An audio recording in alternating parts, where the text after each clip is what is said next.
want us to talk briefly about Showboy and the incident that happened just a few days ago concerning his arrest. The video that surfaced online, we got to see certain glimpses of what actually happened, right? And then a day later, or I think 2 days later, he came out with basically an explanation about the ordeal that happened at his house. First of all, Ghana police, I believe, are one of the most nicest policemen in any country or in the world or continentally, right? And sometimes, or I would say this because of mainly the locals' experience with our police service and also the experiences that diasporans have. Obviously, it's not perfect. We all know the here and there, then things, if they catch you, then sorting and things, right? Which is normal. They are humans, right? Um, like I said, Ghana police, one of the most nicest police force that we have continentally, or I would even say globally. Okay. Um, but then again, looking at the things or the thing where happened for Showboy in house and with the video coming out and with all his explanation, I just want us to have a bit of a conversation around that, right? The police is used for certain things, and before then, we know that police are public servants, right? So naturally, they are supposed to serve us, not the other way around. It's quite unfortunate that there are certain police personnel that are used as pawns, right, to carry out certain things based on who they may know or based on somebody else's influence. And this thing is not just Ghana, it happens across the world. People with a little power or people who try to show their manpower, right, on other people just so they can intimidate them or get them to do their will. It's there. However, like generally, police, nice. Ghana police, very, very nice people. And as much as some of them or most of them have integrity and try to uphold to the laws that they are using to kind of, regulate the system, people also want to use that opportunity and take advantage of that and use them for certain things, right? Now, I'm not saying that whatever transpired at Showboy's place is completely justified by what the CID actually did. But right now we've heard only his side of the story. We haven't actually heard the side of the CID. Okay, so I don't want to really form or biased opinions about this whole thing. So I'm just trying to stay neutral and play the devil's advocate. Okay. Now, whatever that transpired at Showboy's house, and based on his explanation of them not attaining a warrant, to arrest him is valid, right? I'm not a lawyer, so I'm not going to get into the law because I might not even be able to kind of interpret it the way it's supposed to be interpreted. But these are what, based on my knowledge and based on, I actually have a lot of lawyer friends. So based on some of the education that through our conversations I've gone to gain, warrants are usually issued for arrests, mostly when it's a criminal thing or it's a criminal arrest that it needs to be done. Or it might not even be criminal, but mostly criminal. However, I believe that um, Showboy said something like they came to his house and they just barged in or just forced themselves into the house and they didn't have a warrant to arrest him, which is valid, okay, because they didn't show, the person showed an ID card and said, this is my warrant. However, I think, there is special locations whereby if you are a threat to society, for instance, you are housing an armed robber, or you yourself, you are an armed robber, right?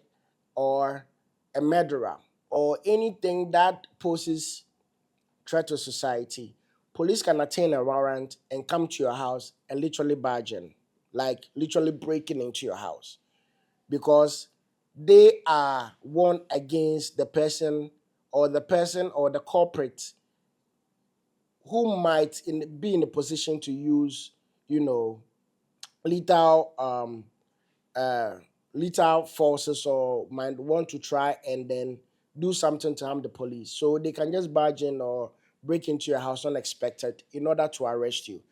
I don't know the exact permit or the exact um, case that is being alleged against Showboy. However, whatever that may have happened, it happened. They got into the house. It may have been that they're actually abusing the law by just getting into the house and using force to get it, because sometimes some of the police personnel that we have like to exercise their boss levels, right? Try to intimidate people because they are the police. It's there. It's something that we cannot debunk. It happens. It happens in our society all the time. And because they feel like they are the police, once a complaint is lodged to them, they try to use their own force to get certain answers from them. Where I totally agree with Showboy is that based on his conversation, it looks like it's a defamation case. A defamation case is a civil case, purely civil. If anything should be done, the person should actually file for a lawsuit and serve Showboy, whoever the person in question may be. You don't use the police to intimidate or to arrest somebody for defamatory incident, which is a civil case. I know there are exceptions to some of these things, but if it's purely defamation, right, and it's not criminal, well, I'm also hearing that he also tried to blackmail the person in question. So I don't know how that applies, but it looks like you could just invite the person, if a petition has been lodged against the person, to report to the police station and answer questions. It's as simple as that. I don't believe that you should always use force to be able to do what?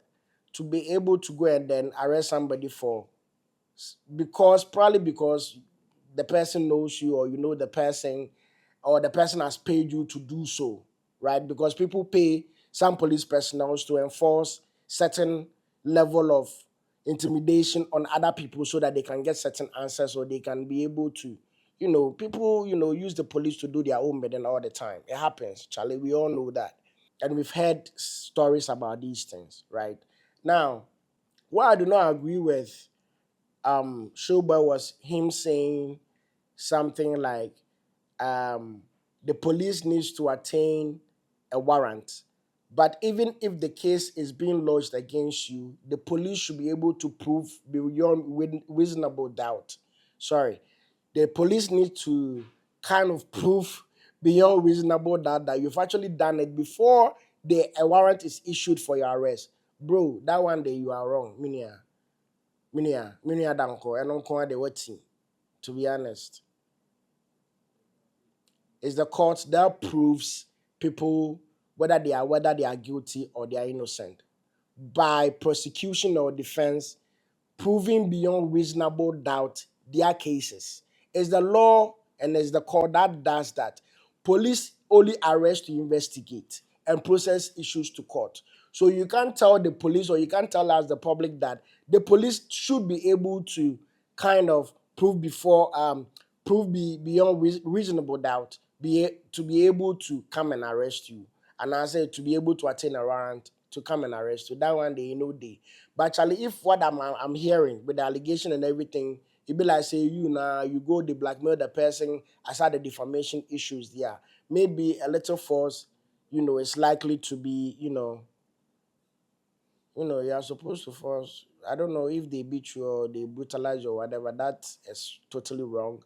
But you are even saying that we don't have evidence to that, so we can also confirm that. But I believe that whatever that might has transpired with you and the police, like I said, we've only heard your side of the story. We haven't heard the side of the police, and there are always three sides to a story. Uh, you know, the story of the first defendant, the second defendant, and also the truth. So let's just see how everything unravel. I don't think the kind of video that you posted paint the Ghanaian security forces in general a good picture, because that's exactly not what is on the ground at this point, right? There might be certain cases, but it's not something that is there. You were talking about, racial profiling. Actually, we all black. Yeah, Ghana for there's nothing racial about these things. If you said tribal, fine, but racial profiling, bro, Charlie, I don't want that's all US and I. Anyways, Charlie, so let's see how the whole issue unravels, and as things, get as things progresses about this whole thing, I'll bring you the latest, and I also try as much as possible to also, wrap my head around whatever that may come up, to be able to get you or talk to you about or give you a cognitive analysis about the whole issue that is, going on. So until then, catch you on the next one. I'm Chris and I'm out.